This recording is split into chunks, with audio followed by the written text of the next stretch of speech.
Today we are going to learn a part of formal letter, that is a letter to editor. You know, for the students of class 10th and 12th especially, there are three types of formal letters which they have to study.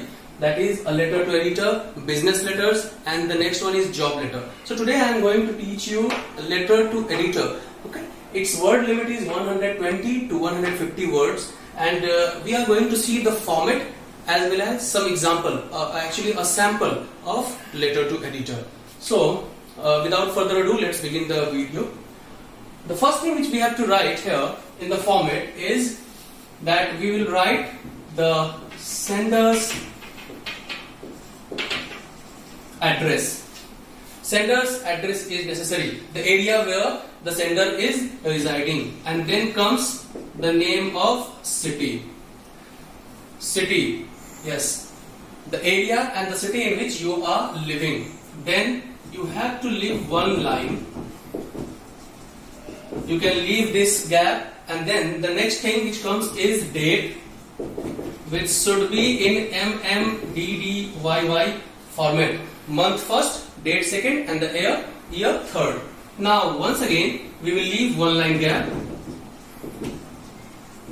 You can't ignore these gaps. Why? Because this is a part of format. So after city and after giving the date, now comes the post, the designation. So I am giving you a sample also. So instead of giving a proper format, technically talking about the salutation and other things, I am giving you an example also. So here a post is necessary, and we are talking about letter to editor, and that's why we will simply write the editor.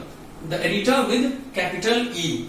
We are talking about a post. Editor is a post in the newspaper company. So the name of the post, the editor, and then in the next line, name of the newspaper.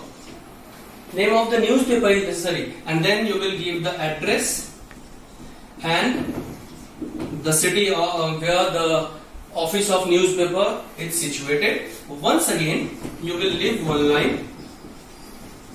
Now what happens, there is a confusion here.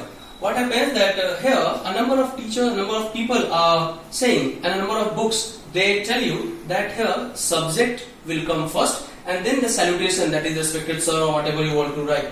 But according to the CBSE format, first thing which is required is sir, and then you have to write the subject, which should be in a single line. See, when you will write here, you will write something like this, that you are writing a topic is given to you and you have to write everything. So you will write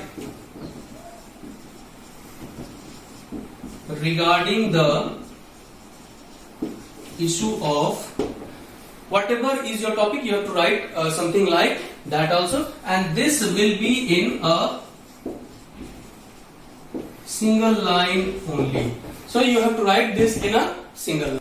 Now after writing the subject, you will have to leave one line gap once again, and then you have to write the first paragraph. First paragraph is necessary.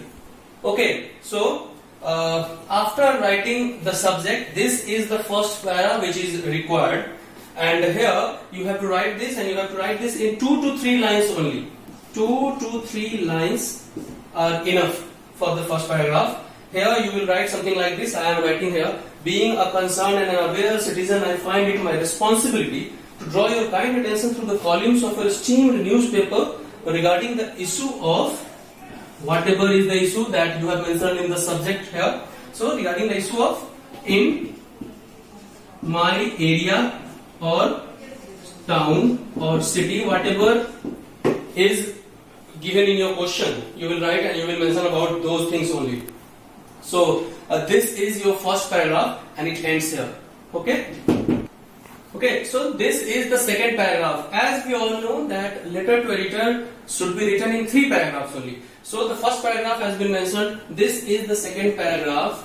Okay, and here the real content of the topic is mentioned.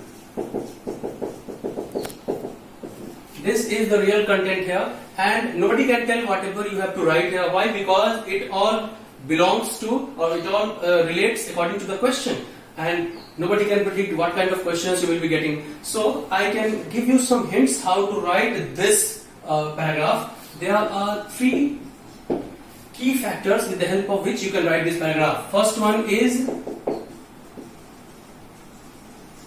explaining the issue and its effects. The second one is reasons why you are coming to, you can say why you come across this kind of issue, why you are facing such issues. And then the third one is suggestions. Suggestions to check these issues. Suggestions to check the issue. So this is what you have to. So this is how you will write the second paragraph, by giving each and everything and explaining each and everything, giving the explanation about the issue and what kind of effects it is causing to the people, what are the reasons behind this issue, and the suggestions how to cure this issue. Now we are on the end of this letter. This is the third paragraph, which is the conclusion, and it will be just like the first paragraph, where you have to write it in 2 to 3 lines only. So you will mention something like this. Here I am going to write down. Okay. So this is the third paragraph, and here you have to end this. Here is the conclusion of the entire letter to editor. Here I have written that I'm actually requesting the editor to print this letter in his diary, or take any step that he finds suitable in order to solve this kind of issues. And here you can say that I am saying gratitude to him. I'm presenting my gratitude to him, and then it ends here. Now once again you will leave one line, and here you will write thanking you, or you can write thanks. It is totally up to you how you will write. Once again you will leave one line, you will give one line gap, and then you will write here, this is the complementary clause, we are at the end, so you will write yours sincerely, or you can alter this. Okay, you can write sincerely yours. Remember, no comma is necessary, no apostrophe is necessary, and then here you will give the sender's name, and this is how your letter to editor will look like. Okay, thank you. We'll meet in the next video. If you like this video, share it, and we'll meet in the next video. Thank you.